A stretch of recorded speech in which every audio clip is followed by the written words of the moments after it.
Last time on the last 48, I almost needed one in this last surgery where they took out both of my adrenal glands.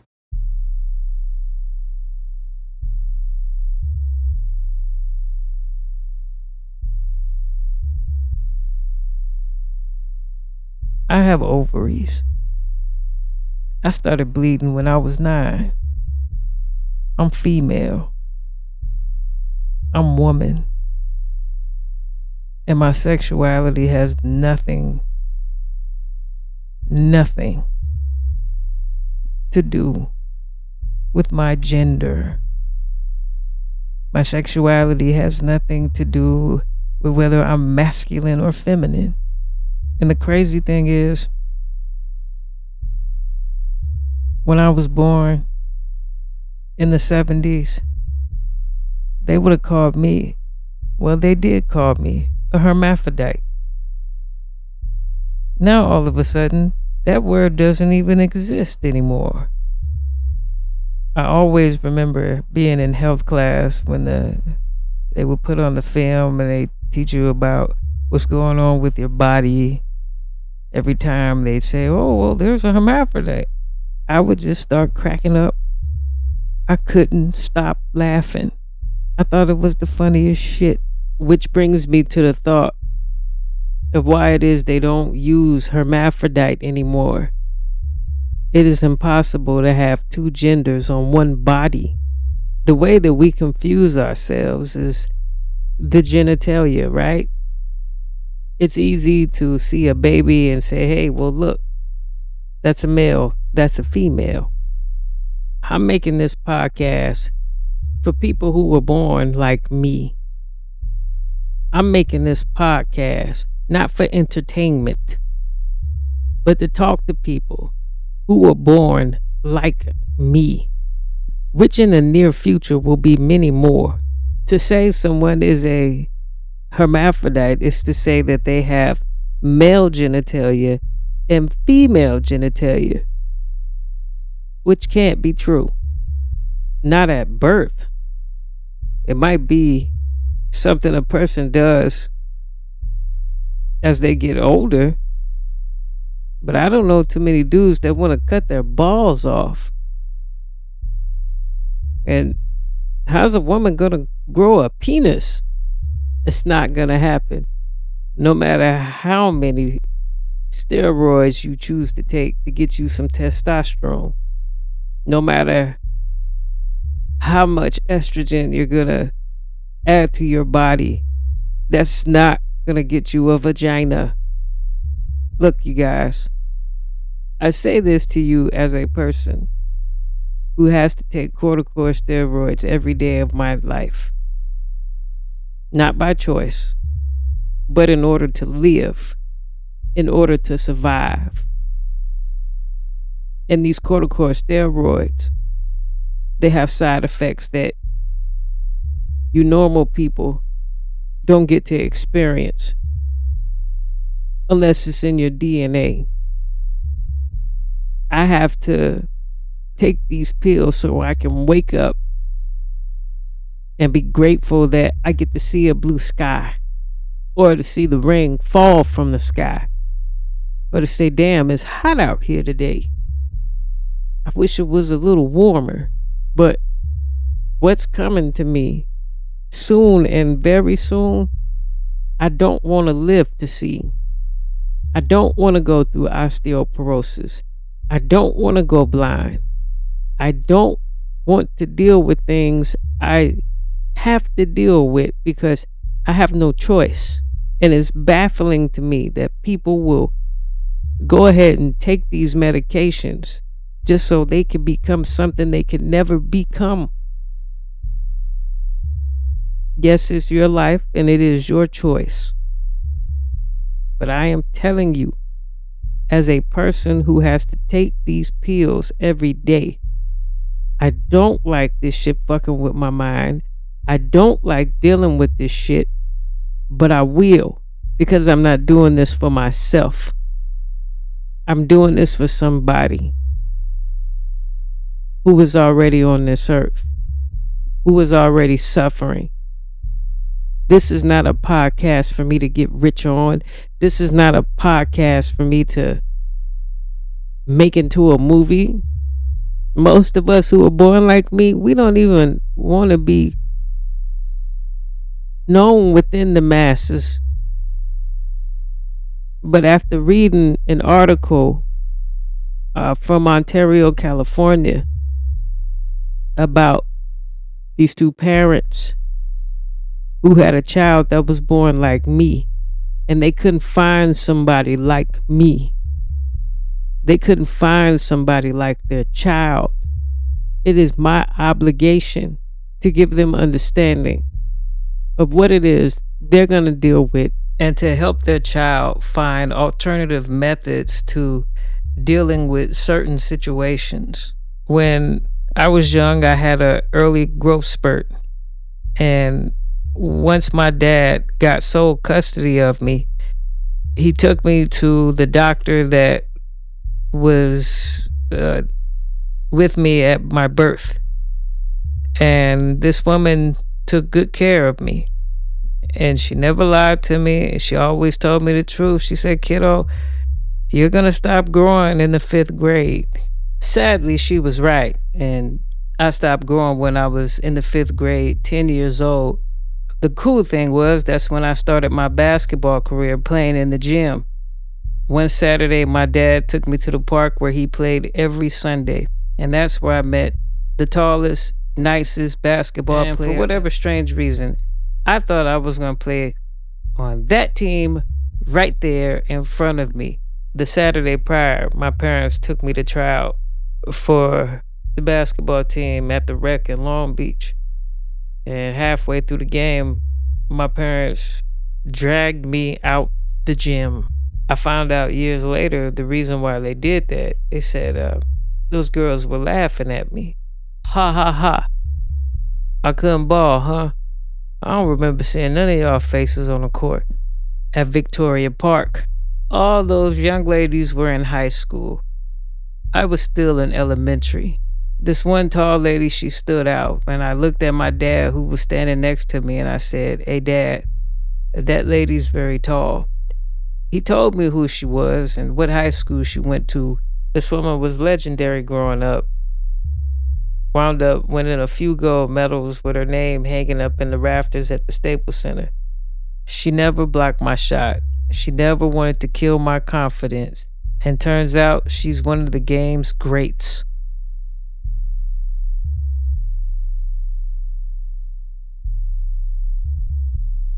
If it wasn't for my faith or the consumption of time being eaten up by basketball or reading books and listening to music, then I don't think I would be here today. I know I wouldn't be here without basketball. People are mean, extremely mean.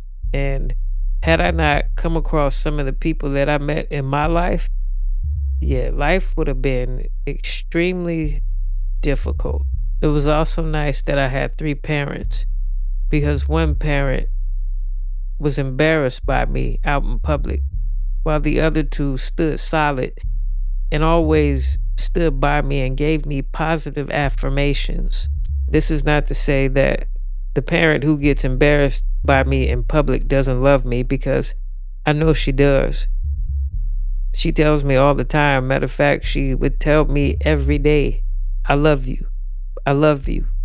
I love you." And once you say "I love you," you can't just take it back, right? So I have to understand what her problem is with me, and it is the fact that she can't recognize how or why she gave birth to a child that was placed in this body. And to my mom, I would say, "Mom, you're a carrier of this disorder. You're a carrier of 21 hydroxylase. If you meet another person who was also a carrier, you two are going to have a child like me." She thought it was because she had an abortion. No, Mom. It's all biological. It's not your fault. And this is ultimately why I do this podcast. Neither myself or my 3 parents had a support group, something they can bounce off another parent, or I could bounce off to another child. When I read that article in an Ontario newspaper, I don't think it was the Inland Valley newspaper, about two parents that had a daughter that they could not allow everyone to babysit. They wouldn't allow everyone to change her diaper. I knew that little girl was me. I knew her parents were my parents. And I knew what was coming. I knew what she was headed for in her future. And when those parents said they couldn't find a person like their child, they sought out transgenders, and transgenders told the mother and father that they should allow their child to decide their gender. I got so angry. I got so frustrated. At the time, I never really thought much of transgenders. Like, they're not on my radar. They're just human beings that are going through something, and I'm not quite sure what. And I never saw myself as a transgender because no one ever called me that. Dr. Brazel or any other endocrinologist that I've had, they never called me a transgender. Hell, I always used to think I was a hermaphrodite growing up. Some funny shit. But I wasn't. And then you find out that the doctors and the scientists stopped using the word hermaphrodite because that is impossible to exist on a human. That you have ovaries and testicles. This is why I'm telling you, it has nothing to do with your genitalia. It has everything to do with how you get to the next generation. You can't have ovaries and testicles. Why? Biology. Biology will not allow that to happen. A woman's ovaries are a man's testicles. Get it? Every human being has 2 gender chromosomes. XX for female, XY for male. And these 2 chromosomes always have a first chromosome, which is the X, which means you start off as a female first if you wind up becoming a man, which means your ovaries sat high until they dropped and pushed your skin out. And now you have some balls. How about that? This is ultimately why it has nothing to do with your genitalia. It has nothing to do with a vagina or a penis. It has everything to do with your fallopian tubes and your testes. And I know some people say, well, those are just labels. You can't say out loud that one political network is telling their audience lies while the other one is telling their audience facts, and stand on the side of the lies and say you're not with the facts. These are just facts. I don't think you're delusional. I don't think you have a mental illness. I think you just want to live in your own world. And that is A-okay with me. But I would caution you that taking these man-made products as these pills, they have side effects. And these side effects are not good for anybody. This is what I would caution a normal person. This is what I would say to you. Until you come walk in my shoes and you have to take these man-made corticosteroids, or in order for me to get a higher level of estrogen, I have to take a pill that will give me what my body doesn't make. I don't feel more like a man. I don't feel more like a woman. The masculine and the feminine, those things are labels. And I don't think your gender has anything to do with whether you're masculine or feminine, let alone, I don't think anyone can tell you where anyone's sexuality comes from. Where is your sexuality rooted in? I don't think they have an answer for that. Just like I don't think they have an answer for why two people on this planet don't have the exact same fingerprints. It's a mystery. And all they have are questions. All scientists have, all doctors have, are questions. And to be quite honest, I wouldn't pay for anybody to play with my DNA. Because either you're going to be the test dummy, or they're going to find out from somebody along the line what the results of this shit is. And I don't say this to you to try and be mean. I'm saying this to you because I'm questioning, do you know what you're doing to yourself? I didn't like taking these corticosteroids. For me, hydrocortisone is the worst. And if I could have never taken that shit, I wouldn't have never took it. Prednisone, dexamethasone, it's a little better, but we still got to deal with these mental illnesses that it creates in our head. It's one of the reasons why I didn't like taking this garbage.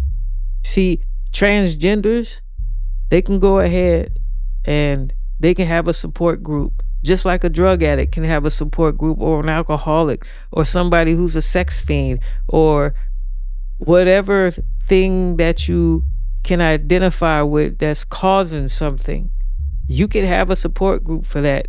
People who are born like me, we don't have that. I don't even know where the next one is. It's like we are hidden from one another. There has never been a support group for any one of us in these United States. And trust me, when I tell you, if you found anybody who had Cushing's disease that have to take corticosteroids every day, they'll tell you, don't take the shit. Don't take anything that is not necessary. If you can get vitamin C, if you can get all your vitamin C from an orange, get it from an orange, not a pill. What I'm saying to the people way, way in the back is I don't take any blockers to get estrogen. My body produces testosterone, a shitload of it, even though I have ovaries. Due to what I was born with and having to take corticosteroids, I am not allowed to play in the Olympics. I've always known that my body was used to help someone else with their plastic surgery, and I'm cool with that. But one thing I don't like is being used as a guinea pig, because I'm not one. And for a long time after reading that article, I was very angry with transgenders. Why? Because I felt like, you're stepping on my toes. Why would you want to be like me? I love who I am. I love this body that I can't get out of until the day I die. I love it. But everything that I have, I don't want to change it. I hate the fact that I was a basketball player and knew I could never play for Team USA because I take a corticosteroid. And even if I stop taking that corticosteroid, my body would be producing more testosterone than an average woman. And therefore, if I made Team USA and we got to the Olympics, they was going to draw my blood and they was going to see that you're taking something. No, I'm not taking nothing. This is natural, baby. I'm not taking a blocker pill to block my estrogen. I'm going to die if I don't take this prednisone. I'm going to die if I don't take hydrocortisone. I'm going to die if I don't take dexamethasone. And yet they call me weird. Man, woman, girl, boy, these are not labels.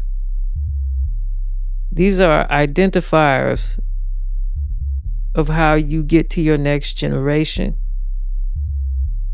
Nobody can explain to me why it is that a lesbian woman who's married to another lesbian woman wants to have children, yet a heterosexual woman, a straight woman who's married to a man, doesn't want any children at all. Nobody can explain that to me. Nobody can tell me where sexuality comes from. We just make assumptions that if you have ovaries, if you are a girl, then you're gonna like a man. If you are a man and you have a penis and testicles, you're gonna like a woman and you're gonna be masculine. And the woman is going to be feminine. I don't think so. That's kind of not how it works. Nobody has an answer for that. So I have to make this podcast for people who are born like me so can know I know what it feels like to get moon face. You understand that feeling when you look in the mirror. Why does my face look so swollen?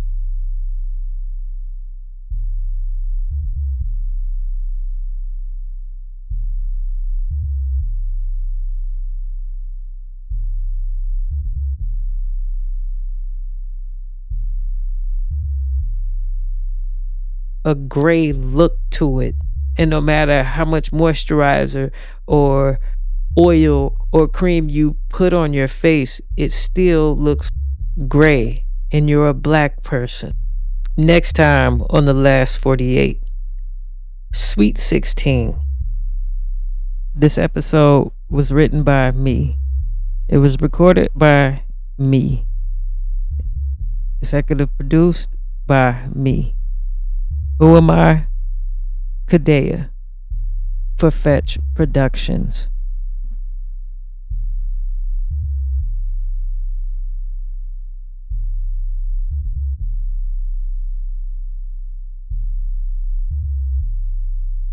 You better learn how to love it.